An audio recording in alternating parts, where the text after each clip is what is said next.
just an easy, no problem. I'm here for another year. Let's just get on with it. Did you see the reports, either of you, about that we were linked to Barella for about 100 million? No. Apparently, that one of the couple of Italian papers said that we had inquired after him at that price. So it looks like we, in terms of Conte being happy at the club, if we are prepared to go big with players like that, maybe Gvardiol, would come back in. Then I can see why he would be happy, because we're in a position now to spend like the big boys. But so I mean, there's a lot there to be hopeful about. I think where we're at now, because financially we're a juggernaut, aren't we? Really, we got so much money that we can use if we have to make a move. We've still got the money. We still got the money. So that 150 mil that was injected by ENIC or ENIC, I suppose. I don't know even how much of a dent of it in that we really made. No.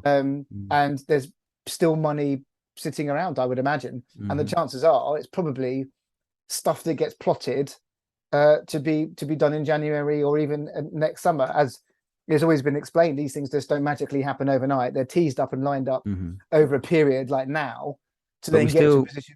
We still do have to build the cheese room, though. Don't forget that's going to be a good 50 mil. Well, it's true, but the structure is there because it sits above the North Stand. I think it's just about when the timing's right to load it with cheese. It's really holding all the cash at the minute. That's what nobody knows. It's just they're just waiting for a shipment of stinking Bishop. So, how far do you reckon we can go in the Champions League? At the moment, I would probably say I think we'll get to at least the quarterfinals, pending a favourable draw in the round of the last 16.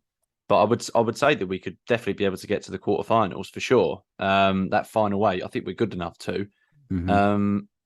Because the way we're playing at the moment is kind of like we've had a few performances where we're a bit like we've won that like 2-0, but it weren't that pretty sort of thing. And I just have a feeling we're going to have a knack of that this season, bit similar to Conte's Chelsea team. They were just a machine that season. Just on that then, Dan, do you think like our style of play at the moment, then linking to what you're just saying, is it that we haven't clicked, or do you think that is the style?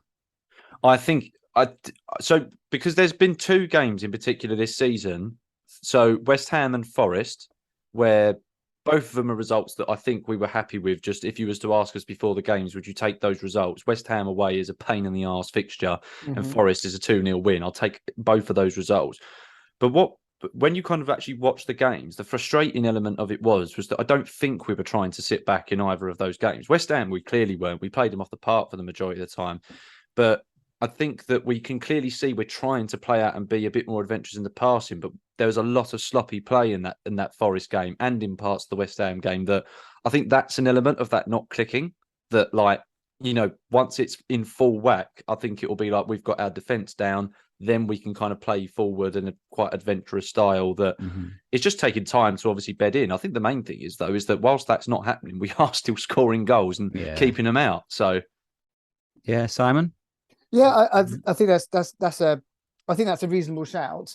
I think that the games where we think we would have so the two games that stood out, Chelsea and West Ham, where we've previously had bad results away, we've got away with a point there. We've come away with a point there, so that's good.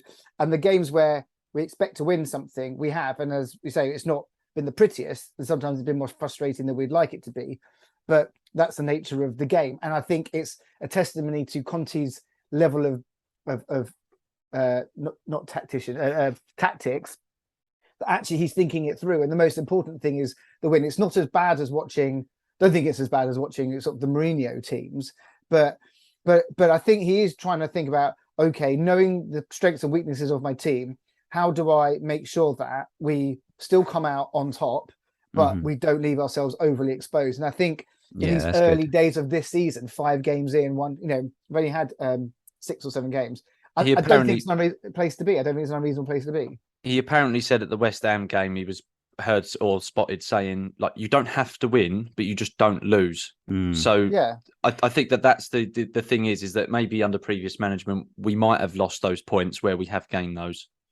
I just sort of final point on that before we do our predictions. It's like the old Ali phrase, isn't it? Like rope a dope, basically. Yeah. So should we skip ahead then to predictions? We've got a few minutes left. So Dan, what do you feel this game against Sporting tomorrow? I think it will be 3-1 Spurs, and Marcus Edwards will either get an assist or a goal for Sporting.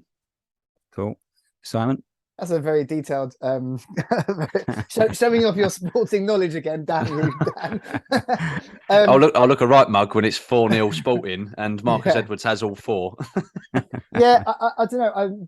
Do I fancy them to get a goal? Let's be possibly generous. My instant reaction is 2-0 to Spurs. I suppose if I was being a bit cautious, I might say 2-1. But because it's again, it's an away thing. They'll up for it. Blah, blah, blah, blah.